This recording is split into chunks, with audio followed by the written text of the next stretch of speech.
Peace. Trying to get my chat back up.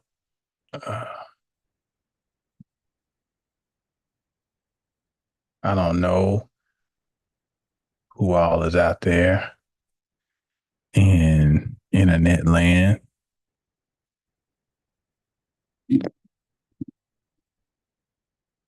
but per usual, we got us a impromptu live going, and we're gonna get on here and chit chat for a quick minute. Had a great class earlier this afternoon with the 720 sacred teachings. And if you can afford $15 a month, which is, let me do the math, which is just 50 cents a day. Back in the day, they used to run those commercials like, for a cup of coffee, you could, for 50 cents a day, you can become a member of 720 Sacred Teachings and be privy to these inner sanctum conversations, sharing of knowledge, the dissection of high level information, not just from myself, but from the people participating as well. And as a matter of fact, guess I'll turn my camera on. As a matter of fact, next week, I will be giving a lecture, old school style, that will be delivered live to my members of 720 Sacred Teachings. And I'll be putting up some of the snippets here on YouTube, but you have time now if you want to come over and become a member where you can be part of the live lecture and thus have access to the full live presentation. And it's going to be a deep conversation, and we're going to be dealing with symbolism and our it ties into everything going on right now, everything that is ever going on, everything that is ever going to go on. It's all related. It all fits in together. In all chaos, there is order. In all chaos, there is an inherent order. And this presentation will demonstrate that. And it's stuff that be right up under our nose, right in front of our face. And we just kind of take it as happenstance or just a fact of life. And that be where all the secrets be hidden, right in plain sight.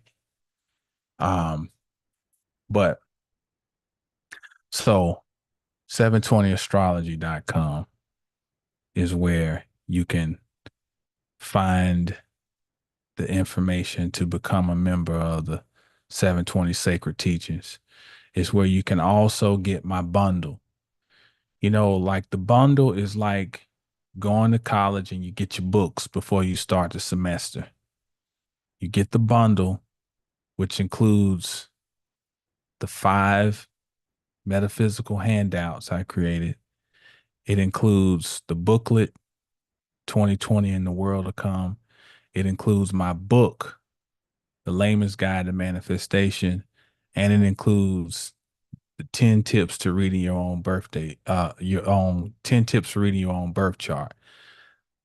Excuse me, that's all included in the bundle. And again, all of that you can find at 720astrology.com. Can y'all see me? Because on my computer, I still have no. Is my video working? If somebody's in the chat, will you let me know if my video is working? Y'all see me? Oh, yeah, there it is. I didn't have the live. Okay, never mind. I see it now. Okay, so I wanted to talk about some of the stuff that's going on in the sky right now, and we'll just chat very briefly. Um, we'll call this the astrological hard copy. Got that from Brother Bobby Hemmett. That's why he used to start a lot of his lectures with the hard copy. Um, and all outer planets retrograde. They're not all retrograde as of right now, but it's coming. And I think Uranus is stationing right now. So what I'm gonna do is pull up the real-time clock and share it. And we'll look at the sky real quick, kind of see what's unfolding. What I'm going to do is pull up. So September 1st, 2024, 11:06 p.m. Central Standard Time, Grand Prairie, Texas. We'll look at the sky real make quick. Adjustments for wherever you are. See what's so unfolding. At the present time, the moon, so actually September just in the past few minutes, the moon has just moved into 0 p.m. Central Standard Time, Virgo, Grand Prairie, Texas, which means the moon is still so involved in a actually just in the past few yard has just moved with 0 Neptune and Pluto, Virgo, Grand Prairie, Texas, which means the moon is still and the yard is when we have two quincunxes and we have at the base a sextile. So the moon's in a precarious situation right now, and the yard is when we say it's an echo. It shouldn't be an echo. I got my at the base. I got my other sound down. So the moon's in a precarious. The mic is echoing right now, and the yard is say it's an echo. It shouldn't be an echo. I got my let me see here. Got my other sound down. Mic is echoing. Mic check.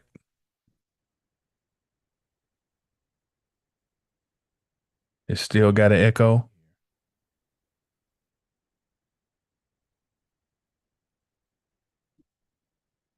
One, two, 1, 2. Mic check.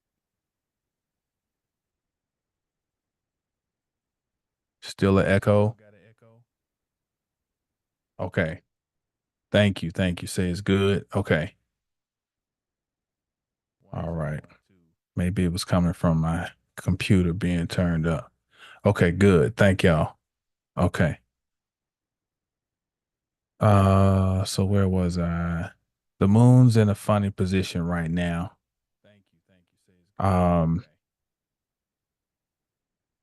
and this is the moon is how we are interpreting the world around us and how our interpretation is impacting us at an emotional level. This is a uncomfortable position right now where things seem to be, um, this is chaos. This is a chaos formation right now. Thankfully, the moon moves rapidly. From the time I was even setting up this live, the moon has moved a degree. It was 29 degrees as I was setting up this live stream. It's already at zero of Virgo. So the moon is moving rapidly. Um, but the moon has been, I've been feeling it because not only is the moon in now in this quincunx, but the moon has been squaring Uranus. So I don't know about you all, but I know I've been feeling agitated. I've been less patient. Um Uranus is a disruptive energy by itself. And one thing we talked about in the class is you have several agents of chaos in astrology, okay? And they each are different forms of chaos. Uranus is chaos, Neptune is chaos, Pluto is chaos, Lilith is chaos. Um, Eris, Discordia is chaos. Mars could be considered an agent of, look at all these chaotic points that are always present in the chart. Say it's repeating.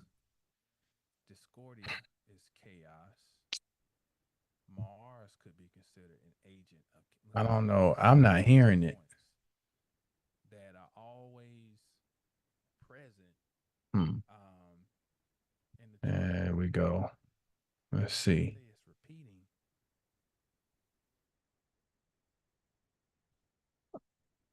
Okay.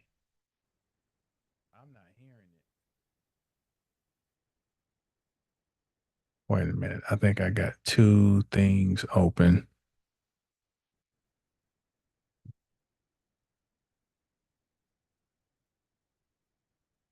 Okay. How about now? 1 2 1 2. Think I got two things open. Any echo, any repeating? I think I had two YouTube windows open. Okay. How about now? Let's see. Okay, are we good? Okay. So you got these different agents of chaos. Mars is uh chaos expressed as aggression. Um Uranus is chaos expressed as disruption.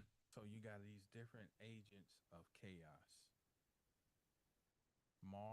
And I'm oversimplifying these because I'm trying to just bring this down to one word. Um, Eris, her name says it, discord. Okay, so that's like disharmony. Um, Neptune creates chaos by dissolving.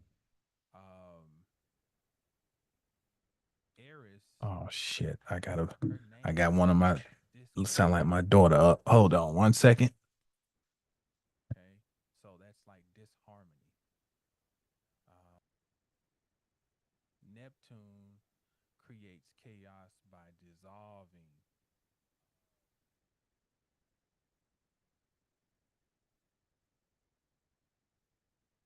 Sound like my daughter up. Hold on 1 second.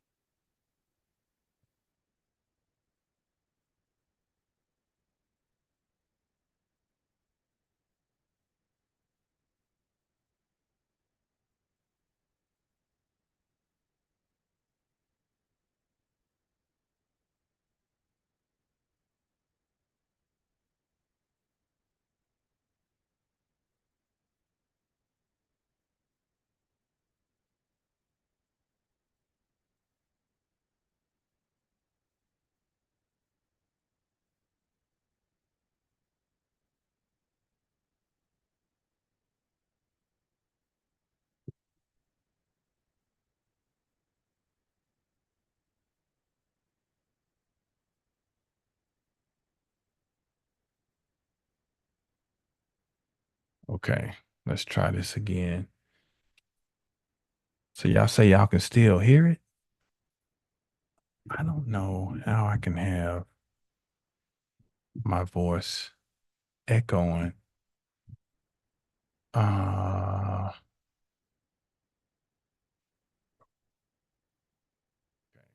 hmm. So y'all say y'all can still hear it? Hmm. Uh, Trying to figure out where it could be coming from.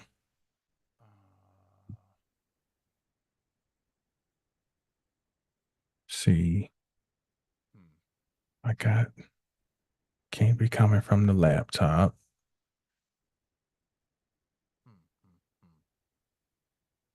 Okay. So am I still repeating though?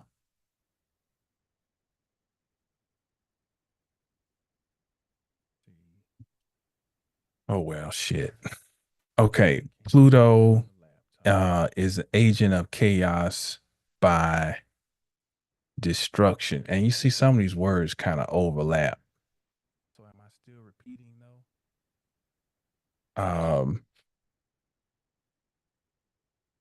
Lilith is an agent of chaos by what's a word to describe her rebellion. And that kind of also ties in with Uranus too. So you got all these agents of chaos are always functioning at some um point in time in the chart. And so the moon is catching hell right now, or has been for the past few days, because it has been squaring Uranus. And now it's picking up, it's in contact with Neptune and with Pluto. And the significance doubly about all of this is that Uranus is stationing. That S right there means it's stationing retrograde. So we're going to have all of the outer planets, all of the bigger energies are going to be all be retrograde. They're all closer to the earth and they're digging in. There is unfinished business that is being taken care of right now. And this unfinished business goes beyond whatever we are experiencing right now. This energy goes all the way back to especially 1965. If you have not, go back and look at those series of videos, the astrology of quote unquote black people. And I think the last installment I did, I think was the 1960s. Um, Go back if you haven't watched that. Go back and watch that video. The moment we're living in right now ties back to that time. We talked about this in class in depth earlier. In 1965 and 66, Uranus and Pluto were conjoined in Virgo. Okay. So they started a new synodic cycle, 65 and 66. Okay. That cycle has been continuing. And we are now and seeing, think back in 2011 is when they had their first quarter square. This is a significant time for me because a lot of hell started breaking loose for me in my life back in 2011. Um, Uranus had made its ingress into Aries, and Pluto was in the first decan of Capricorn. So we had Uranus and Pluto in a first quarter square back in 2011.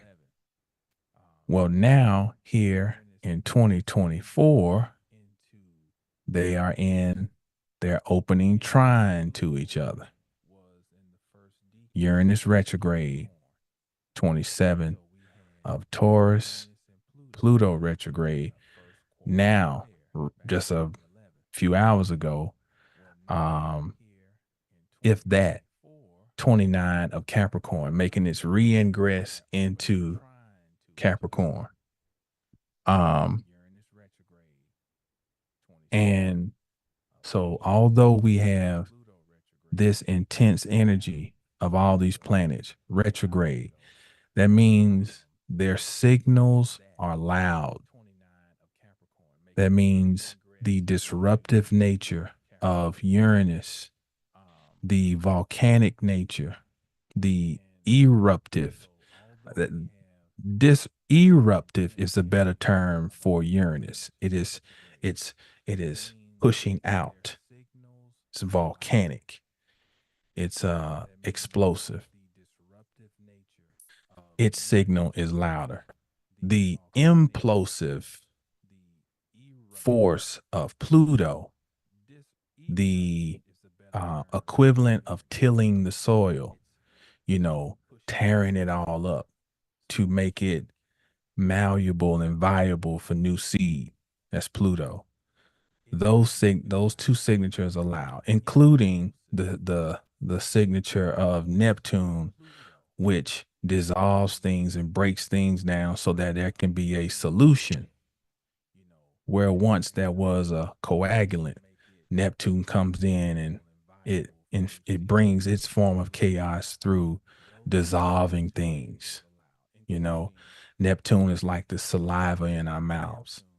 You know, it starts the process of breaking down things. So, for several reasons, this is a significant time that we're in. This is a time where um, things are coming into view as far as understanding. We're supposed to be understanding at this moment in time, even as far back as 58 years, how this moment lines up with that moment in time. Now, if you go back and watch those videos, um, you'll see how, especially in the 60s, I talk about how it was a decade of messiahs who were eradicated. Medgar Evers, Bobby Kennedy, John Kennedy, Martin Luther King, Malcolm X, um, countless messianic forces were risen up and then eliminated. And in that same decade, in 66, out of this energy of Uranus conjoining Pluto, we had Gene Roddenberry launches this new series called Star Trek. Tagline, to boldly go where no man has gone before. And they were going into outer space. But that outer space was just a symbolic fixture, because the real travel was to inner space, which is where they were really looking to go, to explore the inner space, because the outer space is just a reflection of the inner space. What we're supposed to be understanding relative to those events that were going on 58, 59 years ago is are supposed to be understanding the whole concept of the Messiah at a metaphysical, esoteric level. we're supposed to be reaching this heightened understanding. If you look at what's going on in the world right now, though, to a great deal, you will see people who still believe in the idea of a Messiah being outside themselves. Now, these people they may have turned away from their quote unquote religious roots. They may have put down their Christianity. They may have put down some other Abrahamic religion, but the basic ethos still remains. They still believe in a Messiah other than themselves. They still believe in being a follower and the concept of following when we're supposed to be in a state now of developing colleagues. You're supposed to be having colleagues, not followers.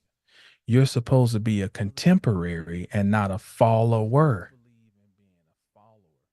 which is contradictory to, even our efforts online, because how many followers you got? But I struggle sometimes with that word. I don't like the concept of following, especially as an Aquarius.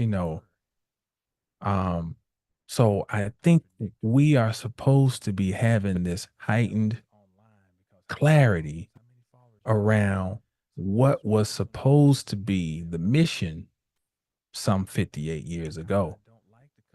The mission was supposed to be going into inner space to raise up the personal messianic force. And the word messy means to rub. And when you rub, you generate heat. Heat is fire.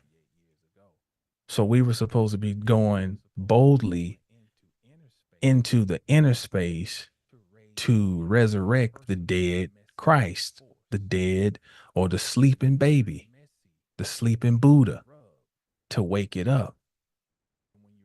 And I feel, the trine between Uranus and Pluto gives us a natural inclination to come online. That should be a mass awakening going on at this point, a mass realization of the true esoteric nature of this journey that we've been on collectively. But in the midst of this, we have the human frailties, the human condition that we're still in. And I feel that's where the moon comes in, because the moon is still reminding us that we are in this human condition.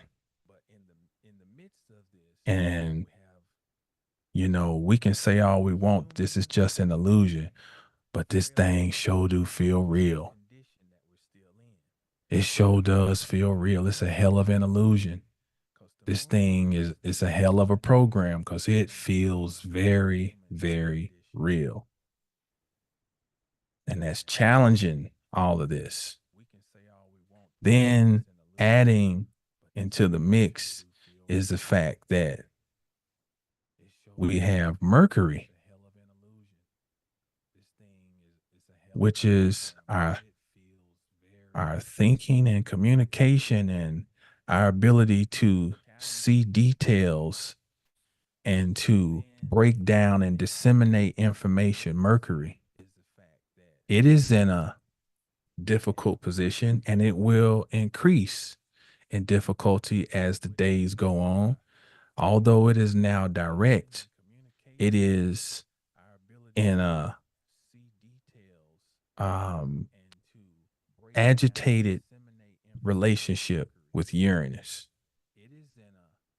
So this can create a degree of anxiety collectively, and antsiness. Um, it also can make us erratic in how we are moving and responding to life. The upside is that this Mercury square to Uranus can make our minds be innovative. There's an inventiveness that can come about. There is the pressure of having to act and respond to a situation can give us these moments of genius out of necessity. What they say, necessity breeds invention, something like that. That old saying. Well, this is a type of aspect that can give us that type of reality, create that type of reality. And so Mercury is going to be right on the heels of the moon, though. And Mercury's eventually we're gonna move the chart. Can y'all still hear me? Gonna move this chart a little bit. And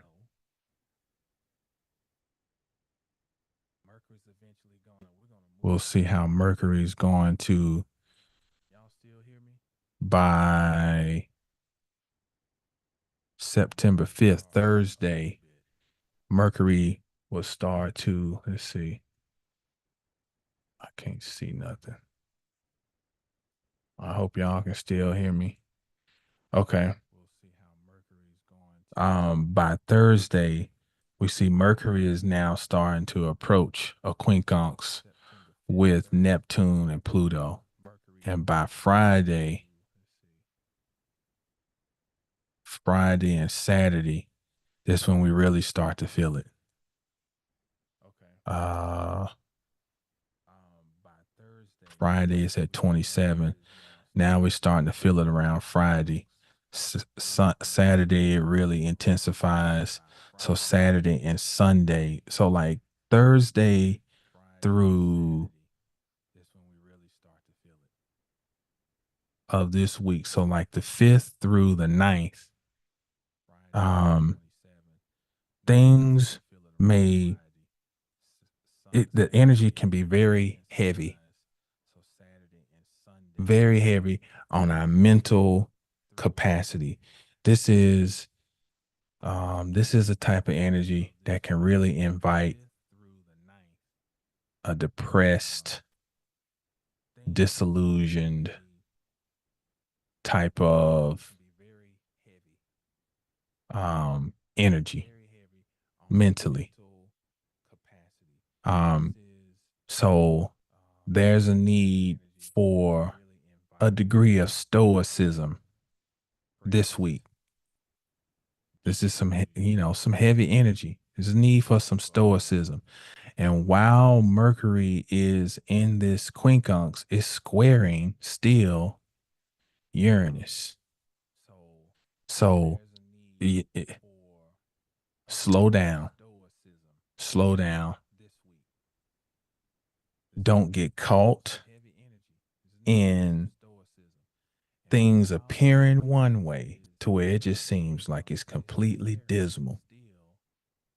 At the same time, don't get caught in this feeling of anxiety where I'm just acting out of character and I lose myself or I'm grabbed. This is heavy grabbing energy where you find yourself doing some shit and then regretting it later because you having some type of out of body experience. Talking to myself too, you know. Um Something else is going on right now that I think is definitely worth noting. Peace, Shauna. I hope y'all can still hear me. Let me go back. I want to go back to I'm going to go back to the day, the current. We're going to go back.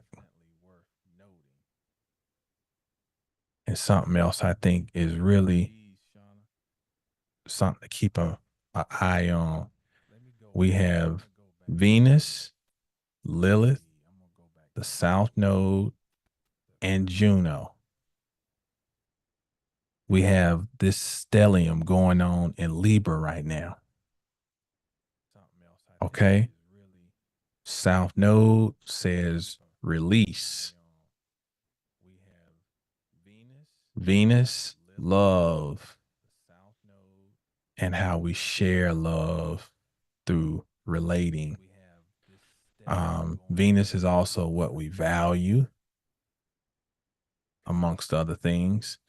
Lilith is, remember, it's a chaos point.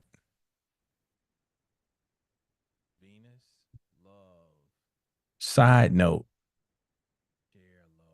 when we hear that all order ab chaos, out of chaos comes order. Here's a physiological representation. The word gum, as in gums in our mouth, traces back to mean chaos. So the gums in our mouth represent chaos. But out of chaos is produced this crystallized mineralization. Okay. That we call dentin, which would then become teeth. The teeth represent the order, but they come out of chaos.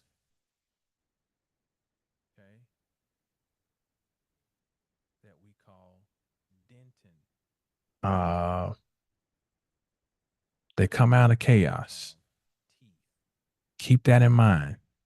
There is always an order, because for the gums to be chaos and for them to have all of the components that produce the teeth, that within even chaotic moments or agents of chaos, there is always an inherent order.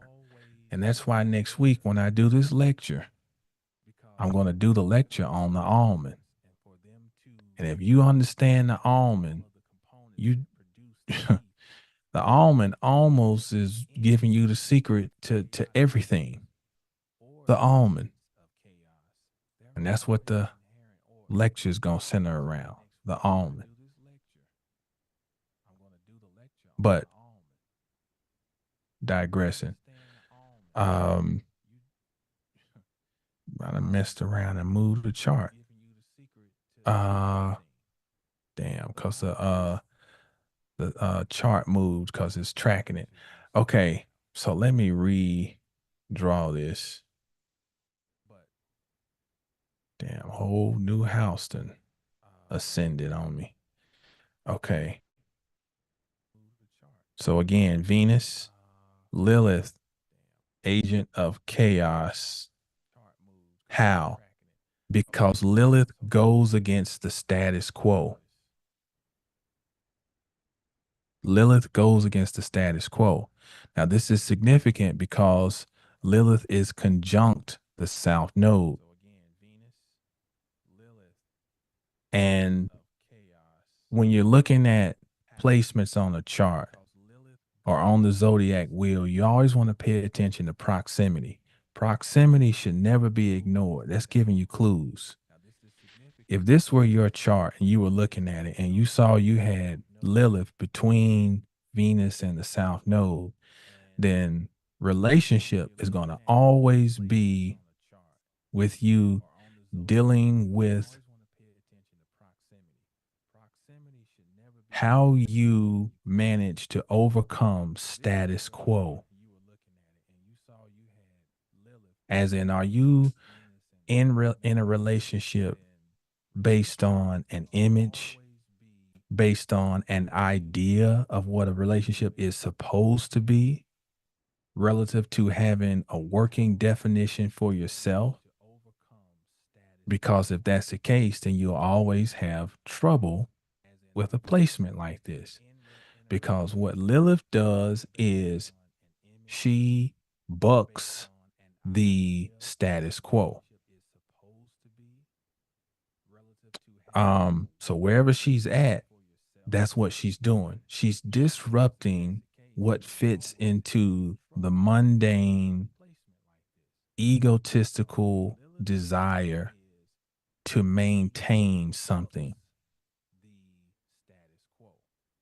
That means that if what you are involved in isn't true, then it will be exposed with Lilith. So with her proximity juxtaposed with Venus and the South Node, this could create some difficult times around relationships right now. Because you study the mythology to get clues about these placements. You know, Lilith refused to be submissive. So she flies off. Okay. But what is she then associated with? One, she's relegated to the status of being a demoness, but she's, as far as an animal totem, she becomes the screech owl. And you know, the owl is known for being able to turn his head 270 degrees. So that 270 degrees denotes wisdom because the owl can see behind itself. That also denotes hindsight, foresight, peripheral. Okay. All in all, that's wisdom. The owl is known for wisdom. So there's a certain wisdom with Lilith to where even when there is disruption, wisdom would remind us that there is a purpose. So some relationships may be being confronted with a truth right now. And that truth, though painful at the moment, provides revelation, and revelation denotes understanding, and understanding becomes crystallized as wisdom. So there might be some separations going right now. And, you know, when we add in the fourth piece is that we got Juno in the mix. And Juno is loyalty. So there's a lot of conflicting energies that are at play.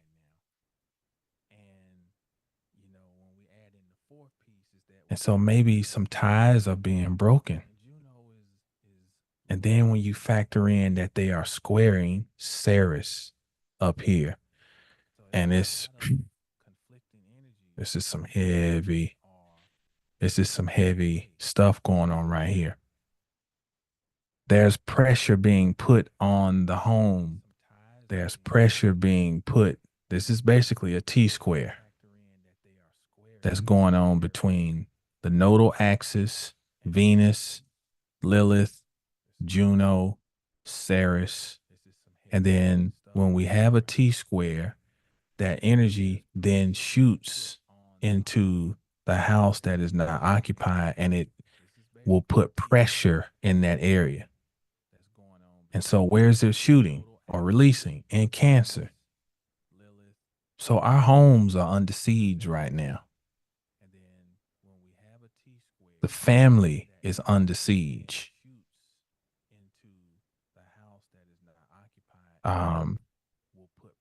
When you get products that come authentically from the country that they're akin to, you get produce from, you know, if you get you some, they're stepping on it now, but it used to be if you got you some olive oil from the Middle East, you could taste the difference because the olive tree is grown in a different soil that hasn't been overly turned over through construction.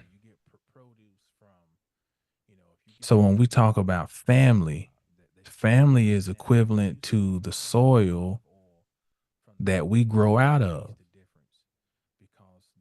And if the soil is messed up, you got to do a lot of work on the back end to make up for bad soil. You got to take a whole bunch of mineral supplements. You got to take, uh, other things. You got to treat that plant or, you know, all these other things on the back end, trying to make up for soil that was devoid of certain nutrients. And you can taste the difference when you get things that come from better soil. So, Cancer is the equivalent of the soil that uh, a plant grows in.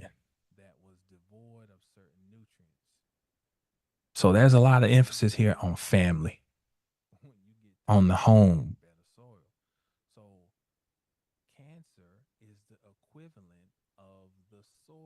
So, and I'm talking to people, and some people are having some trying times, of all ages,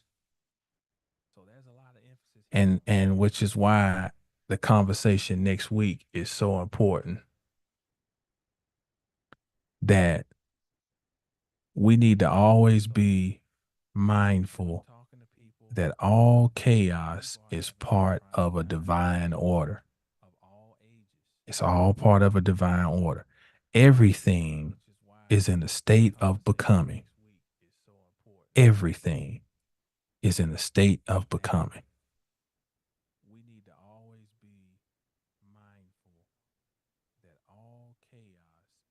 Tomorrow we got a new moon.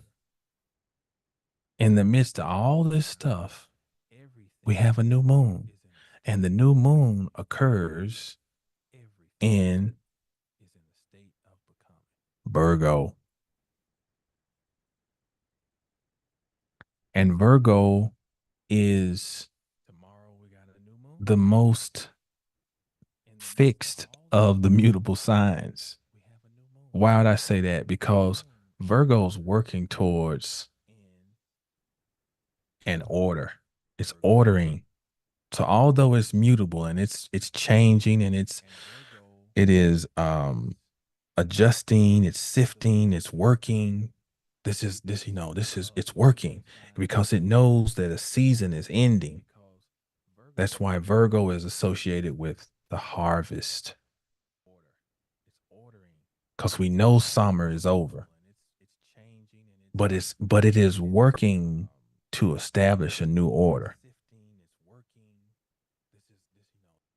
So in the midst of chaos, the seeds are being planted for a new order.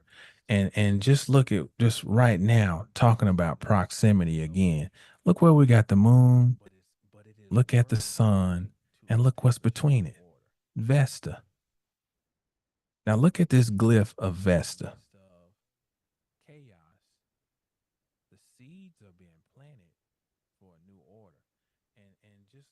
That represents a flame that's being maintained inside of something that's like an oven.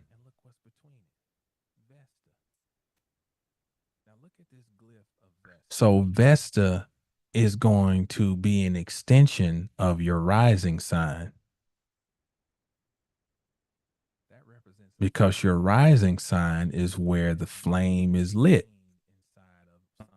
That's why it's associated with Aries naturally. Your rising sign is Aryan in nature because Aries is the kindling. The word kindle means fire. The kindling. And Vesta is an extension of that. So if you have Vesta, which is an extension of your rising sign, it can be the creative expression of yourself. It's sandwiched in between two luminaries in Virgo. So we can use our deductive reasoning to say that there's a new order that's coming online. A new order. Instead of a new world order, a new me order. The NMO, the new me order.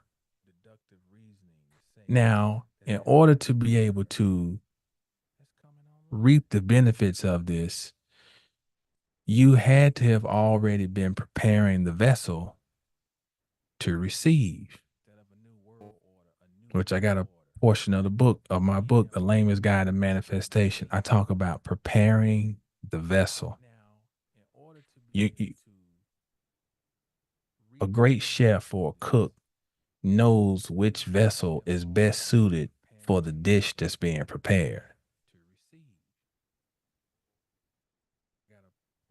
You know, you something sometimes you want to have a stainless steel um saucepan. Sometimes you need to have you one of those old cast iron heavy skillets. You know, you're gonna pan fry a steak. The right vessel for the work that's being done. And those old cast iron pans, you need to cure them in order for them to cook properly. That means that they need to have a lot of fat and grease get cooked down into the pores of it. And you flavor it. It gets its own flavor when you cure a pan. And that flavor is always conveyed to whatever you cook in it because you cured it. So that's preparing the vessel.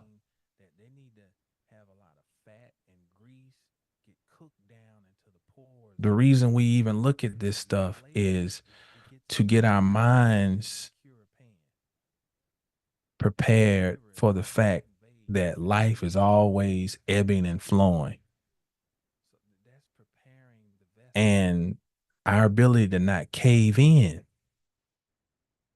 is part of the preparation of the vessel because your ability to not cave in then has you in position to win. The clock is always moving. So when that clock moves around and that shit line up to where it's in your favor, fuck what's going on in the world. When it's your time, it is your time. When it is reaping season, it is reaping season. Don't matter what's going on in the world. Don't matter what the news say. If you're preparing your vessel, when that clock come around time and say it's your cycle, that motherfucker is it's payday.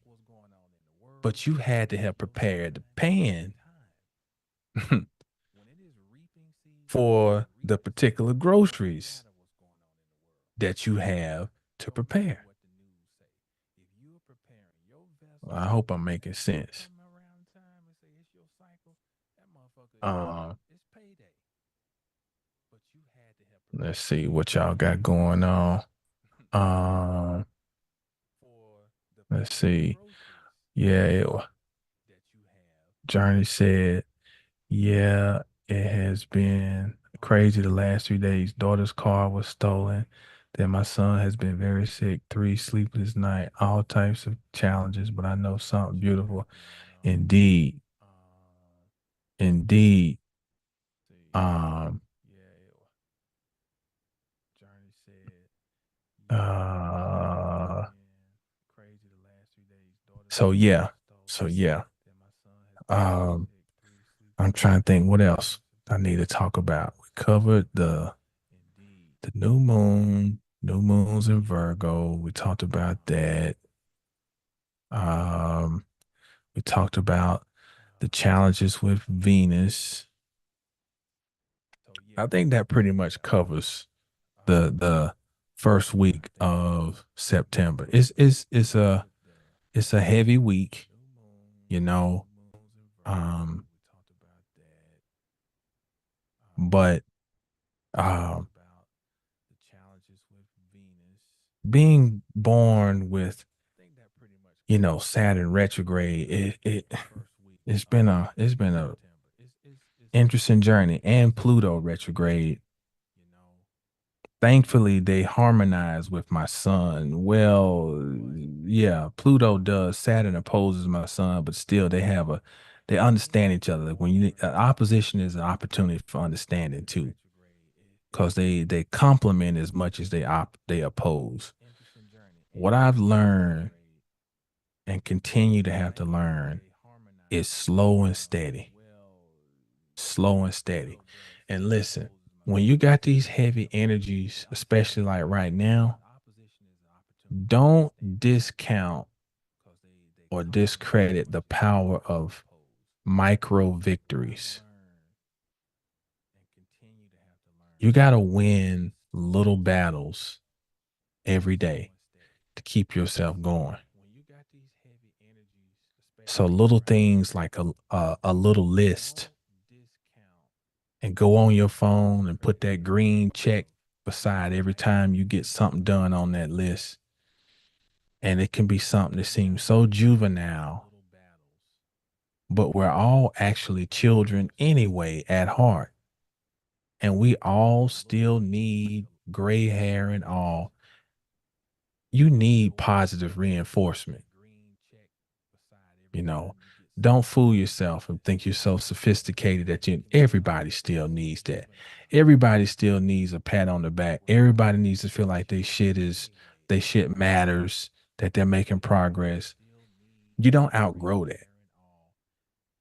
So create minor victories for yourself. Win little battles, because that's how Capricorn.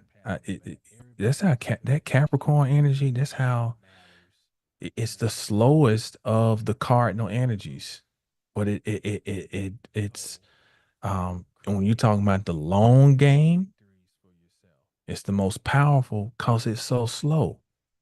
It's the tortoise, slow and methodical, slow and methodical. And you look up, and that Capricorn energy has built something magnificent, but it took time. So I would advise that in these times, whereas, there's all types of noise, all types of information. Some of it's bunk, some of it's good, whatever. There's all types of fear mongering. Um, there's also a lot of uh, ignoring things. Look, one of the good things about Uranus is it teaches us to detach, and Saturn teaches us to withdraw. Sometimes it's good to do that and just withdraw, detach from the bullshit, and just slow and steady work on your stuff. Work on your. My grandmother Capricorn, she used to say, we got to get back to the old way because the new way ain't working. And I'm telling you, this thing, the internet has tricked us into thinking we got to tell everybody our story all the time. Sometimes you just need to not narrate your story. You just need to do the shit. We'll get so caught in trying to narrate the story that the story never gets completed. So this is embrace loneliness. Embrace healthy isolation. Embrace healthy detachment. So you can fucking get something done and get yourself some micro victories. Fuck what the next person is doing. Get yourself some minor wins, because those little wins turn out to be big victories. And I'm not trying to give you no after school special. This is just real shit. Especially when you got Neptune in the picture, and we get unclear. Shit get fuzzy.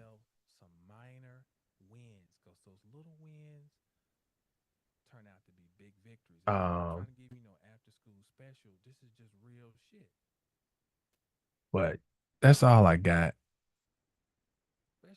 And I appreciate y'all tuning in, you know, for know how we get down the impromptus. As always, you can help me out by doing the 1, 2, the like, the share, the subscribe, all that good stuff. Like I said, next week, the almond, the almond. I'm gonna break this shit down. The almond. Uh, this lecture will be live for my students. 720 Sacred Teachings. If you want to be a part of the lecture, come and join our group. And the thing is, even if the people who aren't able to catch our classes when they're live, I send them um, the recording um, of the class. They get the full recording, but it's a timely conversation, and we're gonna go deep. Um, Also for private readings, you can reach me through my website, 720astrology.com. Another thing, when you become a member of 720 Sacred Teachings, you get discounts on my services. I had a whole private page that was created that you can't get to unless I give you the link. And when you are a member, you get discount on all my readings, on my coaching. So membership has its privileges. So yeah, we got some things going on over here. We're bringing some real old school approach to teaching, solid information, uh resources. You're not coming to worship me. I don't gatekeep. I share to my folk, um share books, I share resources, and it's a beautiful exchange. Um, so I invite you to come over and experience it. 720astrology.com. And if you can't afford it right now, you can at least go and join, um, download my free guide to how to read your birth chart and get on my email list and stay connected that way. But as always, oh, thank you, Shauna. Thank you for the super chat. Much appreciated. I appreciate everyone who supports. Um, but yeah, as always, know the stars to know yourself. And I will holla at y'all on the next one. Peace.